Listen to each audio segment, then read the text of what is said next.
Egypt, दुनिया की पहली बड़ी सुपर पावर, फिरौन की सिटी। इसी इजिप्ट के बारे में आप सल्लल्लाहु अलैहि वसल्लम ने अपनी वफात से पहले क्लियरली बता दिया था कि तुम मुसलमान जरूर एक दिन इजिप्ट को फतह करोगे, लेकिन याद रखना, जब तुम इजिप्ट को फतह करो तो वहां के आम लोगों के साथ नेकी से पेश आना, क्योंकि वो तुम्हारे रिश्तेदार हैं। नाउ आप सल्लल्लाहु अलैहि वसल्लम की वफात के कुछ ही अरसे बाद मुसलमानों ने उमर बिन खत्ताब की लीडरशिप में रोमन और पर्शियन एम्पायर को हराकर उनसे ये सारे इलाके फतह कर लिए। लेकिन जैसे ही मुसलमानों ने ये सारे इलाके फतह किए, अचानक यहां पर एक बहुत बड़ा मसला हुआ। इन नए इलाकों में एक बहुत ही खतरनाक बीमारी ताउन हर तरफ फैल गई, जिससे मुसलमानों की स्पीड तो खत्म हो ही गई, लेकिन इस बीमारी से मुसलमानों के सारे बड़े जनरल्स शहीद हो गए और नए जनरल्स को चांस मिला कि वो आगे आकर मुसलमानों को लीड कर सके। तो अब इन बड़े जनरल्स के शहीद होने की वजह से हजरत उमर ने इन इलाकों में नए जनरल्स लगाए और यहां पर मुसलमानों का आर्मी चीफ अमर बिन आस रज़ियल्लाहु तआला अन्हु को बनाया। अमर बिन आस के आर्मी चीफ बनने के बाद आहिस्ता आहिस्ता ये बीमारी खत्म हो गई और जब हजरत उमर को मदीना में इसका पता चला तो वो खुद हालात को कंट्रोल करने के लिए मदीना से मुसलमानों की फौज की तरफ गए। लेकिन ऑफ कोर्स जाने से पहले उन्होंने मदीना और पूरे अरब का कंट्रोल हजरत अली रज़ियल्लाहु तआला अन्हु के हवाले किया। मतलब ऑफ कोर्स अगर हजरत उमर को इस सफर में कुछ हो जाता तो ऑटोमेटिकली हजरत अली रज़ियल्लाहु तआला अन्हु इस पूरी एम्पायर के नए खलीफा बन जाते। जैसे ही हजरत उमर सीरिया पहुंचे, वहां उनकी मुलाकात नए आर्मी चीफ अमर बिन आस से हुई और उन्होंने खलीफा उमर के सामने एक नया जबरदस्त प्लान रखा कि अब हमें रुकने के बजाय एक नई दुनिया की तरफ जाना चाहिए, इजिप्ट। पर वही इजिप्ट ही क्यों? मुसलमान तो रोमन एम्पायर के कैपिटल की तरफ भी जा सकते थे, क्योंकि इजिप्ट कोई आम इलाका नहीं था और पिछले हजारों साल से इजिप्ट दुनिया के सबसे रिच इलाकों में से एक था, जिसकी ताकत को कुरान में भी बार बार एक्सप्लेन किया गया है। लेकिन आखिर इजिप्ट इतना पावरफुल बना कैसे? आज से 5000 साल पहले दुनिया के हालात कुछ ऐसे थे कि दुनिया की सबसे इंपॉर्टेंट चीज सिर्फ एक ही थी, पानी। और जिसके पास दुनिया में सबसे ज्यादा पानी होता था वही पूरी दुनिया पर राज करता था। एंड ऑफ कोर्स उस जमाने से लेकर आज तक दुनिया की सबसे बड़ी रिवर इजिप्ट में ही थी, नाइल रिवर। और आहिस्ता आहिस्ता इसी दरिया के पानी की ताकत की वजह से पूरी दुनिया से लोग इजिप्ट में आकर आबाद होने लगे, जिसकी वजह से इजिप्ट दुनिया का सबसे ताकतवर इलाका बना और यहाँ के लोग दुनिया के सबसे रिच लोग बने। जिसके बाद इन्हीं लोगों में से एक आदमी खड़ा हुआ, किंग नार्मर, जिसने पूरे इजिप्ट को यूनाइट करके यहाँ पर दुनिया की सबसे पहली बादशाहत बनाई। बट वेट, ये तो 5000 साल पुरानी कहानियां है, तो आज हमें इस सब का कैसे पता है? इन दो टैबलेट्स को गौर से देखें। आज तक आपने जिंदगी में जितनी भी इजिप्शियन राइटिंग्स देखी हैं, उन सब में दुनिया की सबसे पुरानी इजिप्शियन राइटिंग्स यही दो टैबलेट्स हैं, जिसमें किंग नार्मर को क्लियरली देखा जा सकता है।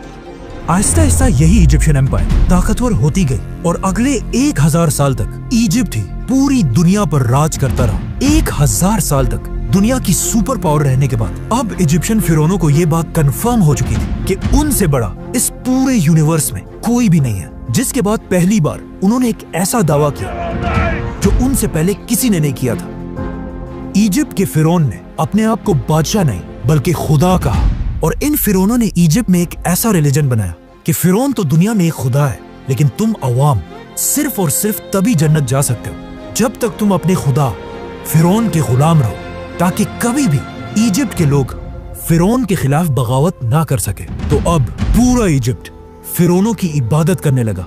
लेकिन आहिस्ता आहिस्ता इन फिरौनों के रिलीजन में भी कुछ चेंजेस आने लगी और आखिर यहाँ पर एक बहुत ही अजीब कॉन्सेप्ट आया कि हर फिरौन खुदा नहीं है, बल्कि सिर्फ वही फिरौन खुदा रहेगा जिसका जिस्म उसके मरने के बाद भी हमेशा के लिए till the end of time बिल्कुल ठीक ठाक रहे। तो अब इन फिरौनों की आपस में एक रेस स्टार्ट हुई कि कौन अपने जिस्म को हमेशा के लिए सेफ रख सकता है। तो अब फिरौन अपने जिस्मों के साथ एक्सपेरिमेंट्स करने लगे, जिससे दुनिया में पहली बार ममीज का कॉन्सेप्ट आया। तो अब जैसे ही कोई फिरौन मरता था तो उस जमाने के सर्जन्स सबसे पहले उस फिरौन के जिस्म से सारा खून निकाल देते थे और उसके बाद उस फिरौन की नाक में एक कुंडा, एक हुक डालकर उसके दिमाग को उसके नाक से ही बाहर खींच लेते थे, जिसके बाद उसके जिस्म से सारे ऑर्गन्स, लंग्स, जिगर, गुर्दे सब निकाल लिए जाते थे, लेकिन सिर्फ दिल को बिल्कुल सेफ एक जार में रख दिया जाता था। जिसके बाद इस फिरौन के खाली जिस्म को बहुत ही केयरफुली अगले 40 दिन के लिए पानी में रख दिया जाता था और इस पानी में एक स्पेशल नमक मिक्स किया जाता था। 40 दिन के बाद फिरौन को निकालकर उसके खाली जिस्म को रेत से भर दिया जाता था ताकि वो हमेशा के लिए अपने सही शेप में रहे। और फिर फाइनली फिरौन के जिस्म पर तेल और हनी लगाकर उसके जिस्म पर हमेशा के लिए व्हाइट पट्टियां बांधी जाती थी और फिर उसे एक बहुत ही महंगे ताबूत में बंद कर दिया जाता था। इस ताबूत में फिरौन के जिस्म के साथ साथ खाने पीने की चीजें, बहुत सारा सोना और मोस्ट इम्पोर्टेंटली उसका दिल उसके साथ दफना दिया जाता था। आहिस्ता आहिस्ता मरने के बाद हर फिरौन अपनी मम्मी बनाने लगा और ये बिल्कुल एक आम सी बात बन गई। तो अब मरने के बाद खुदा बनने की ये रेस मम्मी से भी आगे निकल गई और आने वाले नए फिरौन सिर्फ मम्मीज ही नहीं बल्कि अपने मम्मीज के ऊपर बड़ी बड़ी बिल्डिंग्स बनाने लगे, जो पहले तो सिर्फ नॉर्मल बिल्डिंग्स और टेम्पल्स थे, लेकिन आहिस्ता आहिस्ता ये बिल्डिंग्स बड़ी होती गई और इस तरह दुनिया में पहली बार पिरामिड्स का कॉन्सेप्ट आया। तो अब जो भी फिरौन मरता था वो अपनी ममीज पर एक से बढ़कर एक बड़े बड़े पिरामिड्स बनाने लगे और हर फिरौन ये चाहता था कि उसका पिरामिड पिछले फिरौन से भी बड़ा पिरामिड हो। और आहिस्ता आहिस्ता ये पिरामिड्स इतने बड़े हो गए कि आखिर एक फिरौन खुफू ने आज से 4,500 साल पहले दुनिया का सबसे बड़ा पिरामिड बनाया, the great pyramid of Giza. जब ये पिरामिड बनाया गया, ये उस जमाने में दुनिया की सबसे बड़ी बिल्डिंग थी और अगले 3,500 साल तक दुनिया की सबसे बड़ी बिल्डिंग का टाइटल इसी पिरामिड के पास था। लेकिन 3,500 साल बाद आखिर इस पिरामिड का रिकॉर्ड लंदन के इस चर्च ने तोड़ दिया।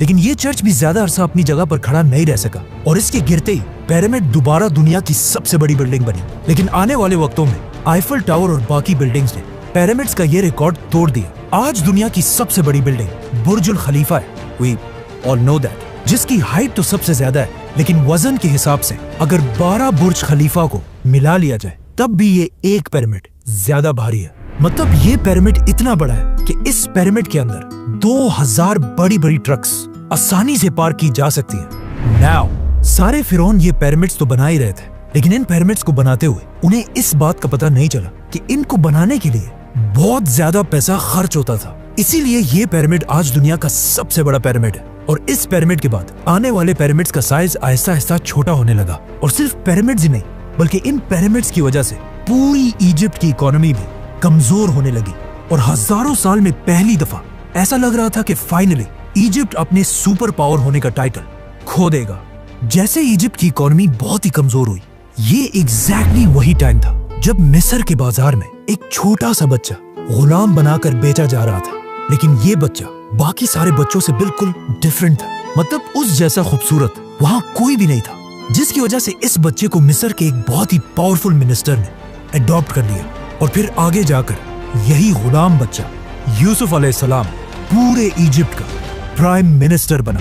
यूसुफ अलैहिस्सलाम ने बादशाह के साथ मिलकर इजिप्ट की पूरी इकोनॉमी को कंट्रोल किया और वो इजिप्ट जो इससे पहले बिल्कुल टूटने वाला था, दोबारा उसे एक सुपर पावर बनाया। लेकिन उनकी वफात के बाद यूसुफ अलैहिस्सलाम और उनके भाइयों की औलाद बनी इसराइल यही इजिप्ट में रहने लगे और कुछ ही अरसे में इजिप्ट के सबसे पावरफुल लोग बन गए। लेकिन जैसे ही बनी इसराइल अपनी ताकत की पीक तक पहुंचे, अचानक इजिप्ट में दो बड़ी ताकतों के दरमियान एक बहुत बड़ी जंग शुरू हुई, जिसमें एक नए फिरौन ने आकर पुराने खानदान को खत्म कर दिया और इजिप्ट में एक नई बादशाहत बनाई। इस नए फिरौन ने इजिप्ट के पुराने सारे रूल्स को तोड़कर एक नया निजाम बनाया, जिसमें सबसे इम्पोर्टेंट रूल ये था कि आज के बाद बाहर से आए हुए लोगों को इजिप्ट में बिल्कुल भी बर्दाश्त नहीं किया जाएगा। जिसके बाद ऑफ कोर्स बनी इसराइल पर इजिप्ट में बहुत सख्त जुल्म किया जाने लगा, जिस तरह आज भी अमेरिका के नए सदर डोनाल्ड ट्रंप ने आते ही I will declare a national emergency at our southern border. बिल्कुल उसी तरह अमेरिका से इमिग्रेंट्स को निकालने का प्लान बनाया है। अब इजिप्ट के सारे बनी इसराइल को नए फिरौन ने आते ही बनी इसराइल के सारे कारोबार बंद कर दिए और उन्हें अपना गुलाम बना दिया। और इसी तरह अगले 400 साल तक बनी इसराइल इजिप्ट के लोगों के गुलाम रहे। लेकिन इन 400 सालों में बनी इसराइल के दिलों में सिर्फ एक ही उम्मीद थी कि एक दिन जरूर उनका एक पैगंबर आएगा जो उन्हें इस सख्त गुलामी से निकालकर आजाद कर देगा। और एग्जैक्टली ऐसा ही हुआ। 400 साल बाद अचानक एक दिन फिरौन के पास एक नजूमी आया और उसने आकर फिरौन को बताया कि बहुत जल्द इजिप्ट की जमीन पर एक बच्चा पैदा होगा जिसका ताल्लुक बनी इसराइल के खानदान से होगा, जो तुम फिरौनों की इस 3000 साल की एम्पायर को खत्म कर देगा। यह सुनकर फिरौन बिल्कुल हैरान रह गया और उसने फौरन हुक्म दिया कि बनी इसराइल में आज के बाद जो भी लड़का पैदा होगा उसको पैदा होते ही मार दिया जाए। जिसके बाद उसके सोल्जर्स हर घर में जाकर माओं से बच्चे छीनकर उनको मारने लगे, लेकिन जिस बच्चे को वो असल में ढूंढ रहे थे, मूसा अलैहिस्सलाम, वो उनके हाथ ना आ सका, उसे वो मार नहीं सके, बल्कि इस बच्चे को फिरौन अपने ही घर में पालने लगा। यहाँ से आगे जो हुआ वो हम सबको बताए। मतलब मूसा अलैहिस्सलाम ने पैगंबर बनने के बाद फिरौन के सामने आकर एक ही डिमांड रखी कि मेरे खानदान बनी इसराइल को गुलामी से आजाद कर दिया जाए। और बहुत सारे मिरेकल्स के बाद आखिर फिरौन ने उनकी बात मान ली और बनी इसराइल को आजाद करके इजिप्ट से निकलने की इजाजत दे दी। जिसके बाद बनी इसराइल के 6 लाख लोग एक ही रात में 400 साल के बाद इजिप्ट को छोड़कर फलस्तीन की तरफ रवाना हुए। लेकिन अचानक पता नहीं ऐसा क्या हुआ कि उस वक्त के फिरौन रैमसेस ने बनी इसराइल को इजाजत देने के बाद भी अपना किया हुआ वादा तोड़ दिया और अपनी पूरी फौज को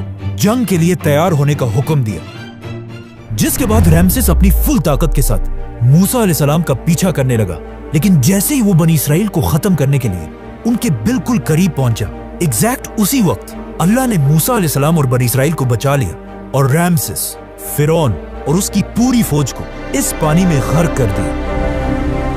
अब यहाँ पर एक बहुत बड़ा मसला है कि मूसा अलैहिस्सलाम का जिक्र इजिप्ट की पूरी हिस्ट्री, टैबलेट्स, राइटिंग्स में कहीं भी नहीं है। मूसा अलैहिस्सलाम की स्टोरी हमें सिर्फ बाइबल और कुरान में मिलती है, लेकिन एक चीज हिस्ट्री और इन आसमानी किताबों में कॉमन है। मतलब आज दुनिया का हर हिस्टोरियन इस बात को मानता है कि मूसा अलैहिस्सलाम के दौर के फिरौन रैमसेस के मरने के बाद इजिप्ट कभी भी दोबारा अपने पैरों पर खड़ा नहीं हो सका। मतलब मूसा अलैहिस्सलाम ने सिर्फ एक फिरौन को नहीं बल्कि इजिप्ट के पिछले 3000 साल की हुकूमत को हमेशा के लिए खत्म करने की शुरुआत की थी। रैमसेस इजिप्ट का आखिरी बड़ा फिरौन था जिसने अपने आप को और अपनी पूरी फौज को अपने गुरूर की वजह से खत्म कर दिया था। जिसके बाद पूरी दुनिया को यह समझ आ गई कि फिरौन कोई खुदा नहीं बल्कि सिर्फ एक आम इंसान है। जिसके बाद यहाँ से पहली दफा इजिप्ट अपना सुपर पावर का टाइटल आहिस्ता आहिस्ता खोने लगा और यहाँ के हालात इतने खराब हुए कि आज तक इस दौर को डार्क एजेस के नाम से याद किया जाता है। जिसके कुछ ही अरसे बाद इजिप्ट के पास फलस्तीन में दुनिया की एक नई सुपर पावर सामने आई जिसके बादशाह का नाम था सुलेमान अलैहिस्सलाम। इसी तरह आने वाले वक्तों में इजिप्ट की ताकत कमजोर होती गई और इतनी कमजोर हुई कि बहुत सारी एम्पायर्स ने यहाँ पर हमला करके इसे फतह किया, जिनमें से एक बादशाह का नाम था अलेक्जेंडर द ग्रेट। लेकिन अलेक्जेंडर द ग्रेट की एम्पायर के बाद फाइनली एक नई super power the great Roman empire ने आखिर इजिप्ट को फुल ताकत के साथ फतह किया और अगले 600 साल तक रोमन एम्पायर ही इजिप्ट पर राज करती रही और कोई भी उनसे इजिप्ट छीन नहीं सका। लेकिन अब फाइनली 600 साल के बाद रसूलुल्लाह सल्लल्लाहु अलैहि वसल्लम की हदीस के पूरे होने का टाइम आ चुका था और मुसलमान उमर बिन खत्ताब की खिलाफत में रोमन एम्पायर से इजिप्ट छीनने के लिए उसके दरवाजे पर खड़े थे। सब्सक्राइब।